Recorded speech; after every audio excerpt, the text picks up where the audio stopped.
Muchas gracias por acompañarnos en el café virtual de los dos Méxicos. El día de hoy, el diputado Raúl Torres y un servidor, Gabriela Reguíbel. Diputado, ¿cómo estás? Muy bien, siempre muy contento de poder platicar con los dos Méxicos y sobre todo, mi querido Gabriel, de poder compartir lo que hacemos, que se dé a conocer y cuenten siempre conmigo. Ok, muchas gracias. Hablando de dar a conocer, si nos pudieras platicar un poquito de ti para que la gente te conozca y después entramos ya en el tema de hoy, que son los aranceles. Claro que sí, pues primero que nada, yo soy el primer diputado en México que se vota desde el extranjero, el único diputado de todo el país que se vota por los mexicanos y mexicanas que vivimos alrededor del mundo, principalmente en los Estados Unidos. Y bueno, es la segunda vez que ganamos por un amplio margen una votación histórica que tuvimos en 2021 y en 2024 que nos dieron la oportunidad con esta reelección. Yo tengo 35 años. Llevo viviendo en Nueva York prácticamente 17. Eh, Soy una segunda generación. Mi papá fue el primero en llegar hace prácticamente 30 años a Estados Unidos, primero a Los Ángeles, luego a Nueva York, con una historia de migración que yo siempre lo he dicho, con una mano adelante y otra atrás, prácticamente pues buscando el sueño americano después de la crisis del 94, que en México fue una crisis muy fuerte, que nos dejó prácticamente muchas familias clases media, como lo soy yo, en la calle y que pues tenía que buscar el sueño americano pues para darle oportunidades a su familia, a mi mamá, a mí, a mi hermana. Y en esa lógica, por eso siempre he hablado de la importancia que es el sueño americano, de lo que te dan los Estados Unidos. Hoy yo soy ciudadano americano también. Sé lo que es las familias divididas por la migración. ¿Por qué? Pues porque en los noventas, aunque parezca que fue hace mucho, pues no había estas videollamadas, no había esta tecnología. Entonces yo prácticamente de los 5 hasta los 16 años casi, no veía a mi papá por videollamada, por nada, solamente lo escuchaba por el teléfono. Mi papá estaba en Estados Unidos, yo estaba en México, por el estatus migratorio, pues no nos podíamos reunir. Y es muy difícil, ¿por qué? Porque entonces vas entendiendo conforme creces lo que es la migración, porque entonces analizas las razones de las personas para poder salir y te duele cuando vas creciendo, cuando no ves a ambos papás. Y más grande, ¿no? Con edad, ya obviamente entiendes, pero al principio es muy difícil. Pero bendito Dios a esa gran oportunidad del sueño americano. Nosotros tenemos un negocio que todavía es el que literal nos da de comer, porque créanme que la Diputación paga una nada, paga $2,600, que es literal, eso ganas doblando ropa en Nueva York, entonces es nada. Pero alguien lo tiene que hacer y bendito Dios, nosotros tenemos una empresa en la familia en Nueva York que nació de cero, que se ha construido, que nos ha dado educación, donde yo pude, gracias al trabajo en los muebles, justamente de nosotros, cargando muebles, arreglándolos, en la madrugada, en el frío de Times Square, cargar muebles, eso pues yo lo he vivido, yo lo he hecho y yo lo he trabajado para poder pagar una universidad tan exitosa o prestigiosa como puede ser Harvard. Luego me fui a estudiar a Francia, a especializarme en relaciones internacionales desde la perspectiva europea. Regresé, terminé en International Affairs, que es Relaciones Internacionales, con enfoque en Government, que es Ciencias Políticas. En Europa fue Relaciones Internacionales enfocadas a la OTAN y a la seguridad nacional. Por lo tanto, pues tengo las dos perspectivas, la del multilateralismo europeo y las del principio de protección, que es el Right to Protect de los Estados Unidos.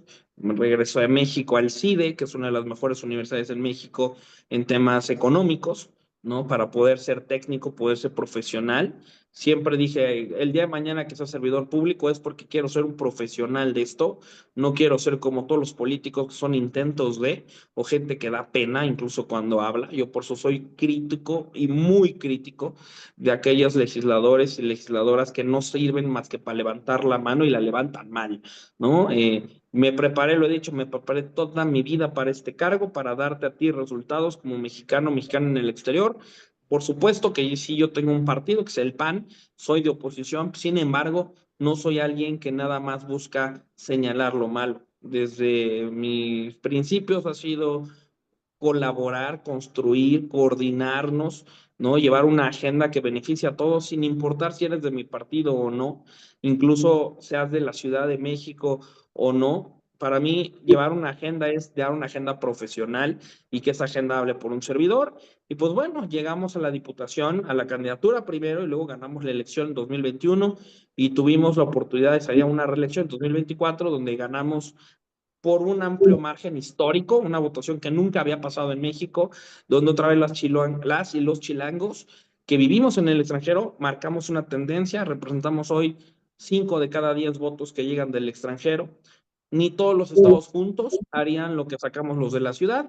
Entonces, eso tiene que ver con el esfuerzo de muchos factores. No digo que nada más es de un servidor, es de muchos factores y yo pongo mi granito de arena desde la Diputación Migrante para que esto se dé y esto funcione. Así es que, pues hoy estamos aquí en esta diputación trabajando por las y los mexicanos en el exterior y muy contento de poder darles un poquito de lo que hoy soy, pero también de la agenda que representamos y desde una parte técnica también lo que se ha hecho, lo que se debe de hacer y lo que estamos trabajando. Ok, muchas gracias, señor. Una última pregunta sobre ti, y ahorita ya seguimos con el tema. ¿Cómo fue que te decidiste, sí, para ser diputado? Porque, ok, todas las carreras, todo eso, o fue un crecimiento personal, sí, que te felicito por todo lo que has hecho, todo lo que has estudiado, y ahora que te sigo en redes, veo lo que haces como diputado, pero ¿qué te hizo decidir ser diputado? Mira, más que el ser diputado, siempre dije que si yo tenía la bendición de poder estudiar en las mejores universidades del mundo y de llegar ahí gracias al esfuerzo de un servidor y de mis padres, es momento también de regresar un poquito de eso a México. Incluso he trabajado el tema del empoderamiento de los mexicanos en Estados Unidos de una manera académica, hablarle a los sectores profesionales. Sí, vínculos siempre con los sectores públicos, siempre con gobiernos, con partidos políticos todos, ¿no? En el entonces PRD, con el PAN, con el PRI, con todos, ¿eh? Ahí yo siempre he dicho, la agenda internacional es mi pasión. Y cuando se abre esta posibilidad, pues yo levanto la mano para aspirar a ser candidato. El PAN abre sus propuestas de candidaturas y yo siempre he tenido una afinidad muy clara al PAN en sus modelos económicos, sus modelos sociales, como todos, hay cosas que a lo mejor no me gustan, sin embargo, los partidos políticos existen y son los vehículos para poder llegar. Entonces, ¿cómo decido yo? Primero que nada, yo no soy plurinominal, ¿no? A mí no me pusieron en una lista. Yo llegué a una candidatura y gané la elección. Es la gran diferencia, soy el primero en la historia del país que gana una elección y yo desde chiquito había dicho, si voy a sentarme ahí, tengo que ser el mejor y tengo que enseñar el por qué estamos hartos de políticos que no sirven y señalar lo que no sirve. Por eso levanté la mano, bendito Dios, ganamos la primera vez, ganamos la segunda y desde el Congreso marcamos hoy tendencia. Hoy incluso soy el vicepresidente de la Administración Pública, de Comisión de Administración Pública, que es el rango más alto que tiene alguien de la oposición en cuestión de comisiones. Es decir, soy el vínculo con la administración pública en la capital del país, es decir, del puente con el propio gobierno. Y eso es un gran éxito para la Diputación Migrante porque pues se dan los resultados de que puedes hablar de otras agendas y ser un orgullo para quienes te votaron y ser de esos que digan, aunque voten en contra, pero digan, tonto no es, ¿no? Podrá caerme mal, podrá lo que quieran, pero tonto no es. Y para mí es un gran halago que lo más que pueden decir es que es muy letrado, es muy capacitado. Pues para mí sí es un halago, de verdad, aunque hay detractores que me atacan porque dicen que yo sí soy técnico y que sí sé hacer las cosas profesionales. Entonces, donde les digo, yo la mediocridad nunca la voy a aplaudir. Al contrario, a mí me enseñaron desde chiquito a ser el mejor y trato de serlo todos los días. Perfecto, felicidades, muchas gracias por compartir parte de tu vida, tu experiencia personal. Y ahora, y también quiero aclarar, ¿sí? Sí, lógico, voto por un partido, ¿sí? El voto es secreto, pero los dos Méxicos somos apartidistas y pueden ver las páginas, ¿sí? Los comentarios, que así como criticamos a uno, criticamos a otro, ¿sí? Si creemos o vemos que no están haciendo bien las cosas, pues criticamos en el buen sentido de la palabra, ¿sí? O críticas constructivas, como se dice, ¿sí? Querías platicar hoy, sí, que platicáramos hoy sobre el tema de los aranceles, ¿sí? Y entrando al tema de aranceles, vamos a entrar al tema de Donald Trump y de Claudia Sheinbaum, ¿sí? Entonces, ¿tú cómo ves la situación de los aranceles? Yo creo que una de las primeras cosas antes de hablar de los aranceles es, muy poco se entiende en la relación México con Estados Unidos, viéndolo desde la perspectiva mexicoamericana, porque siempre se ve desde la perspectiva 100% mexicana, o solo se ve desde la perspectiva 100% estadounidense. El gran error, creo actualmente, de este gobierno es que no han entendido que hoy somos un bloque de familias binacionales, de intereses binacionales. Lo que a Estados Unidos le duele, también le duele a México, y lo que a México le duele, también le duele a Estados Unidos. Si nos basamos en una relación de dos estados-nación donde las ideologías van a prevalecer, no va a haber futuro. Yo lo he dicho, aquí no es si eres de izquierda o eres de derecha, aquí es lo que mejor le sirva al país, no solamente mientras estás en la administración, sino al futuro. Y también he dicho muchas veces que para entender a Estados Unidos hay que vivir y conocer Estados Unidos. Así es. Los mexicanos que vivimos en Estados Unidos tenemos una perspectiva muy distinta a lo que hacen los políticos en un término que yo llamo, puede sonar hasta chistoso, pero creo que lo describe bien, los mexicanos, vamos a llamar, es decir, 100% mexicanos. Y no me refiero a que unos seamos menos o seamos más, me refiero a que han vivido 100% de su vida en México.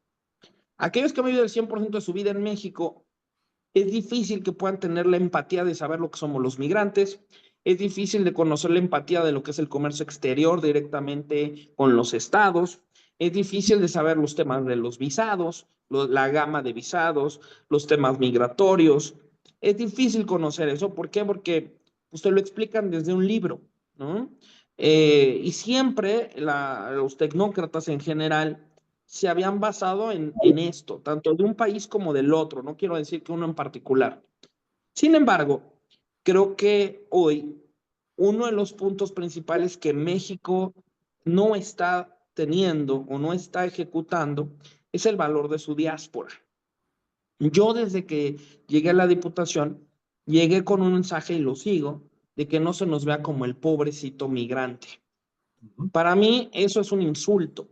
Cualquier persona, si está en los campos o está en un restaurante o está en las mejores universidades del mundo o en los bancos más grandes generando muchísimo dinero, todos somos igual de valiosos porque tenemos una línea en común. Somos valientes.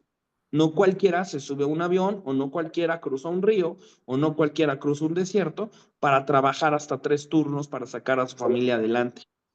Entonces, cuando hablamos de eso y entendemos el número de mexicanos que vivimos en Estados Unidos, primera generación más la segunda y la tercera, te das cuenta que somos millones, casi 37 millones de mexicanos cuando sumas primera, segunda y tercera generación.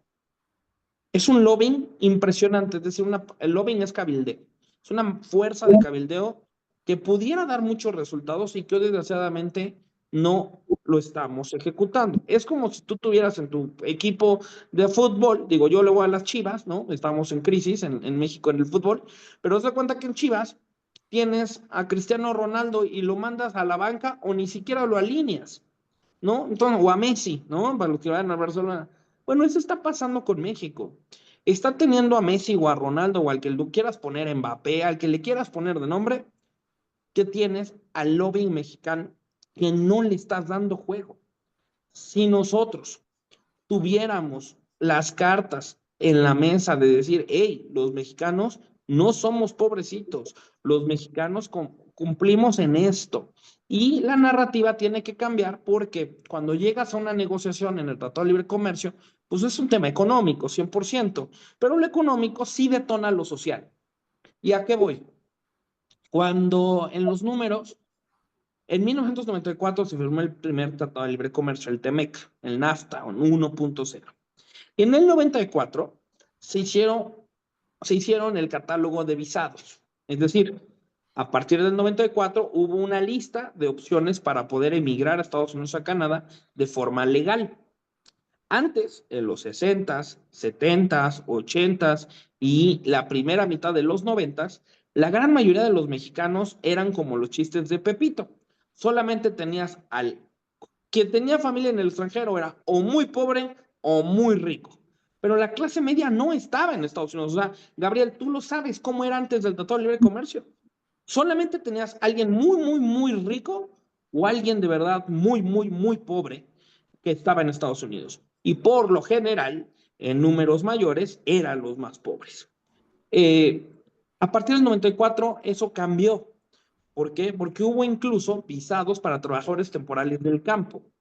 Es decir, tú ibas a los campos de California o de Orlando a sacar las naranjas o en Canadá y te pagaban en dólares, te mantenían 6 meses ahí, te daban casa o bueno, vivienda durante ese tiempo, tu seguridad social, etcétera. Terminaban tus 6 meses y te regresabas a México, a Michoacán, a Zacatecas, a donde fuera. Y ese modelo también sirvió para ir a estudiar. Por primera vez las clases medias empezaron a salir en los 90s y en los 2000s a estudiar becados al extranjero, buscar oportunidades. Y no te hablo de las escuelas privadas de México, te hablo de las escuelas públicas que lograron intercambios con escuelas en Estados Unidos, universidades. Gente que encontraba trabajo aquí, que abría negocios en Estados Unidos o en Canadá. Eso es la clase media. Y gracias a ese primer NAFTA, hoy, cuando el gobierno dice que todos son indocumentados, yo les digo que no es cierto. La primera generación somos 12 millones, es decir, mexicanos nacidos en México. Esa primera generación, 8 sí tienen documentos y 4 no tienen. Es decir, el doble sí tiene de entrada. ¿Y por qué cambió eso? Pues porque a partir del 94 los dejaste emigrar de forma legal. Así de sencillo. Entonces, ahí viene el camino. 30 años después, 2025, que se tiene que revisar el TEMEC, pues las profesiones de los 90 ya no son las mismas del 2025. Ahora tenemos que hablar de tecnología, ahora tenemos que hablar de técnicos que puedan trabajar los temas de los microchips, etcétera. Eso es lo que hoy la gente y las clases medias, los jóvenes que están en las preparatorias públicas o privadas, es lo que están estudiando. Están desarrollando contenido, están desarrollando temas audiovisuales. Y no te hablo de las universidades privadas más caras de México. Te hablo del CONALEP, te hablo de los CETIS, te hablo de la UNAM, te hablo del Politécnico, te hablo de la UAM. Esa es la población que debería hoy de poder ir a Estados Unidos a complementar sus estudios. Y eso es lo que no se está viendo. Hoy tendremos que hablar de que las clases medias que ya lograron estar en Estados Unidos están empleando estadounidenses.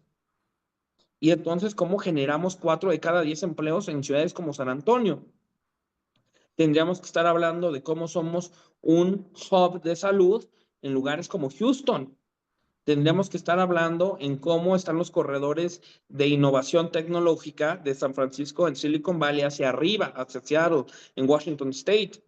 Tendríamos que estar hablando de una diáspora importantísima en el sector de la clase media de restaurantería, ¿no? Que tiene que ver en Madrid. Es un boom inmobiliario y de gastronomía. Bueno, tendríamos que estar hablando del nivel tan alto de estudiantes que se están yendo a estudiar a Australia. Tendríamos que estar hablando del nivel tan alto de estudiantes de ciencia que están en Corea. Eso es lo que tenemos que hablar. La diáspora mexicana dejó de ser perfil bajo para ser perfil medio. Porque cuando tú fortaleces a la clase media, entonces puedes negociar. ¿Por qué me avento toda esta explicación antes de responder el tema de los aranceles? Porque los aranceles le pegan, sí, a las cúpulas económicas al inicio, pero quienes tienen los recortes y quienes sufren el golpe económico son las clases medias. Es decir, tú en Texas que vives y te ponen aranceles al acero o algún producto mexicano, pues ¿qué va a pasar? Que lo vas a pagar más caro. Y eso te va a pegar en tu bolsillo. Ahorita te lo doy. Entonces, ¿qué es lo que va a pasar? La clase media le va a doler. Tu clase media en México, estás en Querétaro, estás en Aguascalientes y trabajas para ni siquiera hablo que trabajas para una automotriz directo.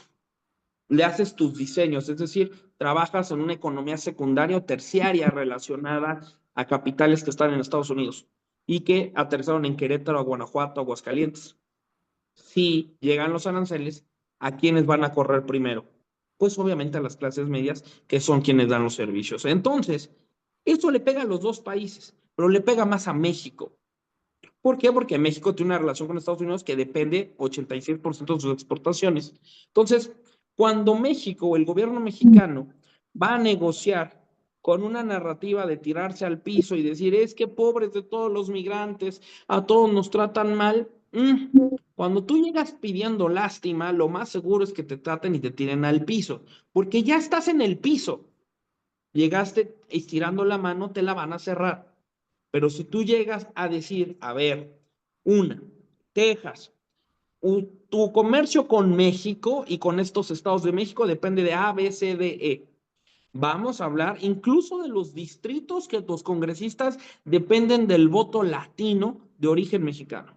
Cuando empiezas a hacerlo más técnico, los estadounidenses, republicanos o demócratas, van a tomar nuevas posturas. ¿Por qué? Porque entonces ya no llegaste, y esto es una frase que siempre se le digo incluso cuando he ido a Yale, a Harvard, a Georgetown, a George Washington a dar pláticas. El gran problema en México es que siempre nos enseñan desde las escuelas a pedir. La solución del primer mundo es llegar a ofrecer. La gran diferencia. Es lo mismo, vas a estirar la mano, pero en una estás ofreciendo y en la otra estás pidiendo. El éxito es cuando llegas a ofrecer mano de obra, ofrecer nuevas tecnologías, ofrecer un bono demográfico, ofrecer jóvenes, ofrecer distintos sectores económicos que pueden generar, ofrecer academia, ofrecer cultura, ofrecer. Y México entendiera eso y dejáramos de tirarnos al piso y decir, es que el imperio ya, que nos quiere, puta, esa es la mentalidad mediocre de los 70s. Eso no va a funcionar. Y otra cosa es que en los libros de historia nos ponen, es que Estados Unidos nos arrebató la mitad del territorio. Ay, no, el imperio yanqui. A ver, no pasó así. Este territorio era desierto. Nadie en México lo volteaba a ver. Los de Chihuahua, Sonora y Coahuila saben perfectamente que nadie en la Ciudad de México los volteaba a ver y que era más la relación que tenían con los estadounidenses cuando se formaba el país. Por eso vemos un Monterrey que es mucho más americanizado que achilangado, ¿no? Por una razón, hay más relación con Estados Unidos. Tijuana hoy es una de las ciudades más importantes en la Calibaja por una razón que se llama San Diego, ¿no? No es Tijuana, no es importante por Campeche o por Chetumal o por Oaxaca. Es importante por San Diego. ¿Qué es lo que yo quiero decir?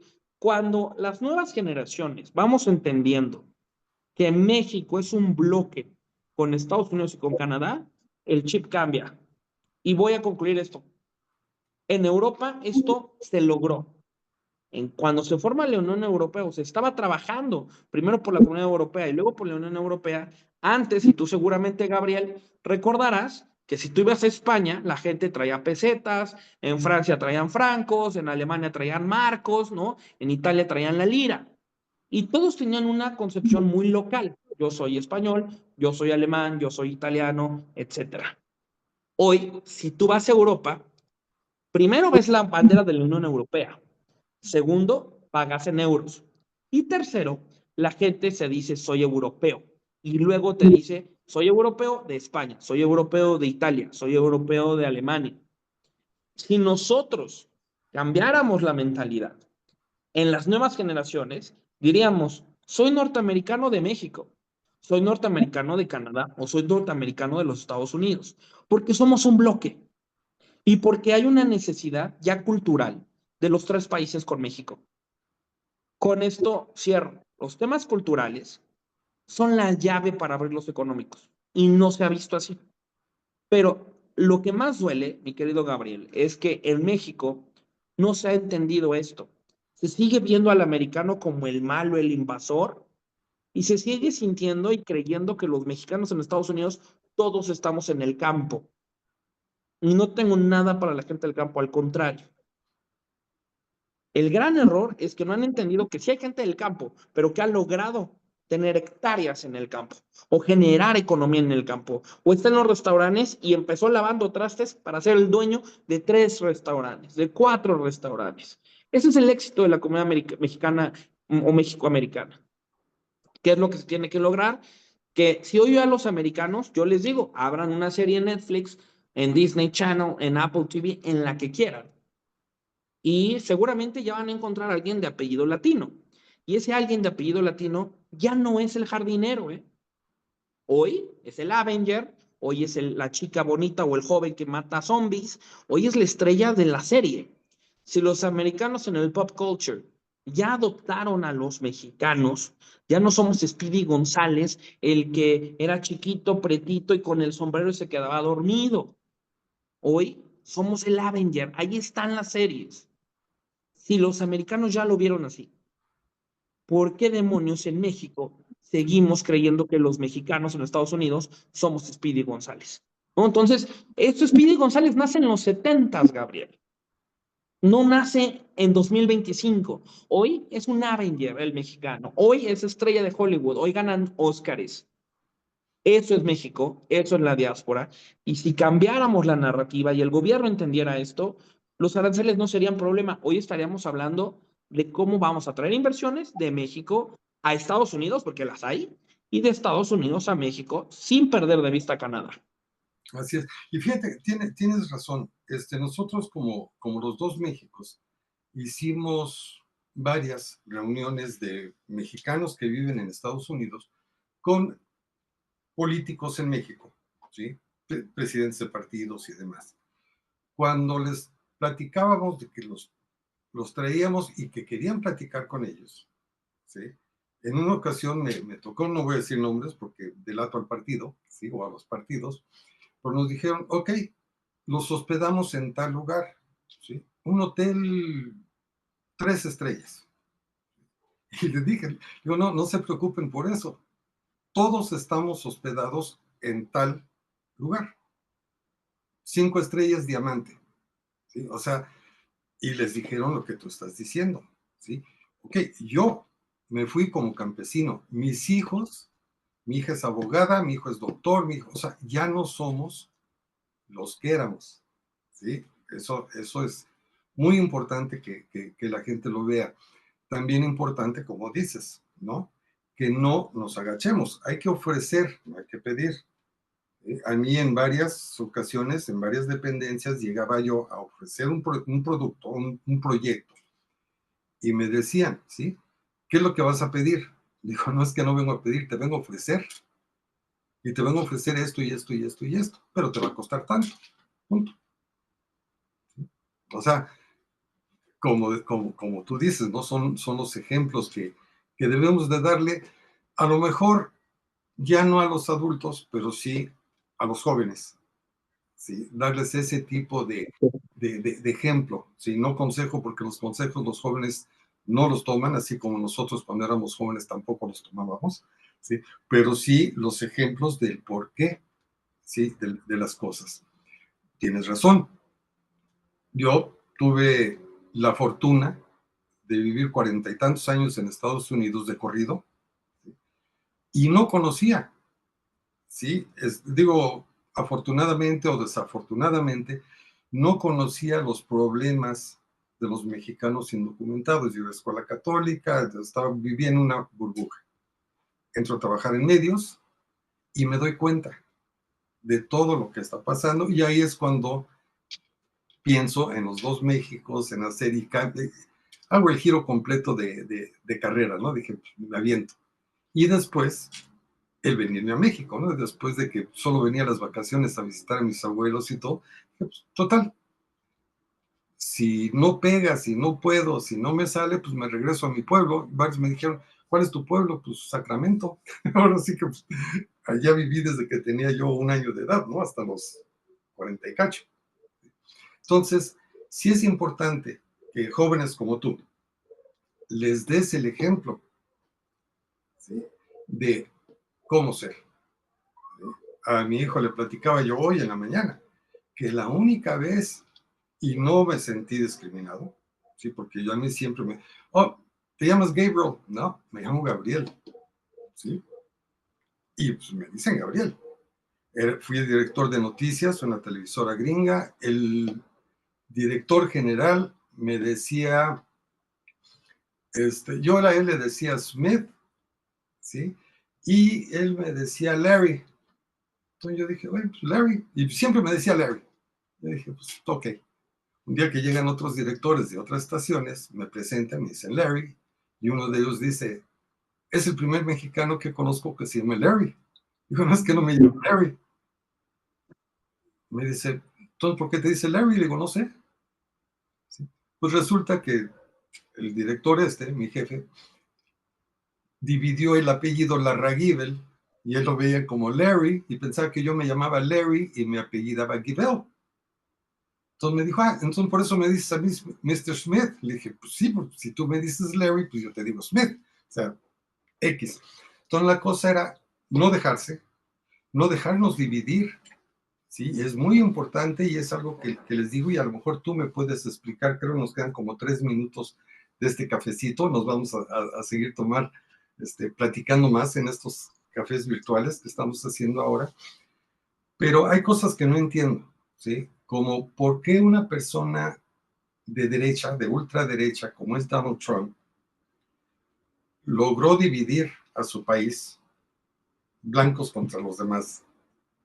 ¿Y por qué en México un gobierno que yo le llamo de ultraizquierda, ¿sí? Que son contrarios a lo que es Donald Trump, cómo logra dividir, y lo peor en este caso es a los mexicanos? Es algo que a lo mejor la próxima lo platicamos, ¿no? A lo mejor la próxima reunión platicamos cómo es que pudieron lograr ahora. Hay muchas preguntas que yo tengo. Empezamos un segmento ahora del por qué, ¿sí? La presidenta, como le gusta que le digan, ¿sí? Dice que no se va a dejar, ¿sí? Ordenar o no va a ser sumisa ante Donald Trump. Yo ya la veo sumisa, ¿sí? Yo ya veo de que Trump le pidió soldados en la frontera para proteger que no llegaran las drogas a Estados Unidos y los mandó, ¿sí? Y Trump lo celebró. Yo ahí ya veo una sumisión. ¿Por qué no ahorita que Donald Trump ofreció o amenazó con los aranceles que no se iban a dar si cumplían X, y lo cumplieron, tanto México como Canadá? Y de todos modos los puso o los impuso, que los va a quitar en estos días porque ya lo están presionando su gobierno allá de que los tiene que quitar, ¿sí? Las trocas, como le dicen aquí, la Dodge, ya subió $20,000 en estos días, ¿sí? Entonces, digo, los va a quitar. Pero ¿por qué no? En este caso, digamos, Claudia, ¿sí? ¿Por qué no, en lugar de convocar a una marcha el domingo en el Zócalo, por qué no dice, ok, todas mis tropas que están en las fronteras ya no van a cuidar que salgan indocumentados o que se vayan indocumentados o que salga la droga de México a Estados Unidos? Ellos van a cuidar de que no entren a México las armas. O sea, vamos a cuidar nuestras fronteras, no las tuyas. O sea, ponerse en ese plan. Es la única manera que una persona terca va a entender, ¿sí? Pero vamos a platicar la próxima semana, ¿qué te parece? Sobre todos estos temas, nos ponemos al corriente de cómo van. Yo digo que para mañana, ya hoy, dijeron que parte de la industria automotriz van a posponer los aranceles un mes más, o sea, ya lo están presionando allá. Pero vamos a ver después del domingo la marcha que van a hacer en el Zócalo, que es una marcha de popularidad, nada más. Claro. Sabemos todos que sí van a juntar 100,000, 200,000 acarreados, pero eso no va a solucionar nada en la relación con el gobierno de Estados Unidos, ¿sí? Así es, mi querido Gabriel. Pues yo encantado siempre de poder platicar, de dar otra visión mucho más técnica, aterrizada de lo que es cómo llevar las relaciones. Lo he hecho desde Washington antes de ser diputado. Yo creo que hoy la doctora Sheinbaum tiene una gran tarea, sí creo en capacidad que tiene, pues es doctora, no es por algo, tiene la preparación académica. Sin embargo, la ideología radical que le arrastran ciertas personas en Morena hace que no pueda soltarse, ¿no? Y poder negociar como ella quisiera, seguramente. Yo creo que si por ella hubiera sido, seguramente yo hubiera entregado a varios líderes del crimen organizado, como lo pidió Estados Unidos. Sin embargo, estos líderes del crimen organizado tienen nexos abiertos con Morena. Ese es el problema, se le rompe el partido. Entonces, tiene que hablarle a las bases, a decir que el imperio yanqui, pero esto es bien peligroso porque esto nos puede meter en el Cuba de Castro o en la Venezuela de Maduro, porque no es lo mismo que le hagan las voces cualquier lidercillo político a que lo haga la jefa de Estado. Es muy Así es. peligroso, por eso nosotros desde el PAN, desde el PRI, desde la oposición, no acompañamos. Claro que defendemos la soberanía nacional, pero no acompañamos este tipo de cosas que no dan resultado. Lo que tendría que estar dando el domingo son incentivos fiscales a la industria mexicana, donde lo que tendría que dar el domingo sería la creación de abrir una vez más el INADEM, el Instituto Nacional del Emprendedor, para que los jóvenes puedan emprender. Lo que deberíamos estar hablando es recuperar las becas del CONACYT para que más mexicanos puedan desarrollar su tecnología y decirle a Trump, este es el talento mexicano, y si no lo agarras tú, lo va a agarrar Asia. Lo que tendrá que estar hablando el gobierno mexicano es cómo vas a generar seguridad en los estados para que a los aguacateros de Michoacán no llegue la maña y les cobre más caro. Lo que tendrá que estar hablando el gobierno mexicano es cómo vas a desplegar seguridad en el sur del país para que no se te llene de haitianos, colombianos, venezolanos, y cómo tendrá que dejar de quitarle el dinero a Centroamérica, 10 millones de dólares. Hazme el bendito favor, 10 mil millones de dólares. Es decir, son 100 millones de dólares que equivale a 2 mil millones de pesos ¿No? de dinero mexicano gastado en Centroamérica en el gobierno de López Obrador y contando, porque le siguen mandando. Debería irse atención consular, renovar los consulados, dejar de darle dinero a Centroamérica para atender a los mexicanos en Estados Unidos, defensorías legales, generación de economía, de negocios binacionales. Eso es lo que tendría que hablar Claudia. Y ahí seríamos los primeros en reconocerlo. Yo lo he dicho siempre en propuestas. Creo que en esta vez no es que estemos en contra de la soberanía, siempre vamos a defender México, pero creo que hoy tenemos que hacer las ideologías a un lado, incluso las ideologías de derecha o de como nos quieran llamar de conservadores, bla, bla. Hoy es México, hoy es la patria, porque le va a pegar, si hay recesión económica, como parece que ya lo va a haber, le pega a gente de Morena y le pega a gente del PAN y le pega a la gente que odia a los dos, Ujú. le pega a todos. Y esto se ve ya en el tipo de cambio. Y con esto concluyo. Recuerden a cuánto estaba el tipo de cambio en junio, que era 17 pesos. ¿Cuánto está hoy? Cuando estén viendo esto, abran y cuánto está. Y les puedo apostar que está arriba de los 20.8. Es decir, rozará y romperá los 21. Espero equivocarme, pero esto está pronosticado llegar a 24, 25. La gente mediocre dirá, es que a mí no me afecta porque yo no gasto en dólares. O Sí, pero peor, ¿qué crees? El o 86% de la economía mexicana depende de Estados Unidos. Entonces no digan tonterías, ¿no? peor, como salen las redes, ¿no? Que la gasolina la prometieron a 10, Exacto. está a 24. ¿Y qué contestan mucho? Sí, pero si estuviera el PRIAN estaría a 30. Si hubiera llegado el PAN, Y, estuviera y, y es cuando yo les digo, a cuando 10. estaba el PRI o cuando estaba el PAN, ¿en cuánto estaba la gasolina? Yo creo que parece como anécdota de abuelito, pero no fue hace mucho tiempo que estaba el PRI o estaba el PAN y la gasolina estaba en 10, en Bueno, 12, en 13, en 15 y estaba cara. yo tengo pensado, lo dejamos para la próxima plática, pero el PRI estuvo, no sé, 80 años, ¿sí? En el poder, como dicen. Después llegó el PAN, estuvo 2 sexenios, después regresó el PRI, y este es el segundo sexenio de Morena. Si siguen las reglas que han estado siguiendo, este es el último. Y si Morena ya está haciendo sus leyes o que ya están, según yo, en la Constitución, de no contratar a parientes, para el 2030 es porque saben o ya se están viendo que van a perder. Vamos a dejar este tipo de análisis para nuestra próxima plática. Muchas gracias, diputado Raúl Torres, ¿sí? Un amigo. virtual hasta el momento. Pronto nos estaremos ya tomando un café en persona y platicando un poquito más. Muchas gracias y les recuerdo que esto va a estar en nuestras redes, en YouTube, lo van a poder seguir, que es donde podemos subir las cosas que duran media hora o más, ¿sí? En los otros, pues es por cachitos, pero seguimos pendientes. Raúl, muchas gracias. Muchas gracias a los dos Méxicos, gracias Gabriel, y por supuesto seguimos a la orden para trabajar por las y los mexicanos en Estados Unidos, en el resto del mundo, como pues la única, realmente la única diputación votada del extranjero. Un honor, un placer servirles como su diputado migrante. Okay. Muchas gracias. Hasta luego. Gracias.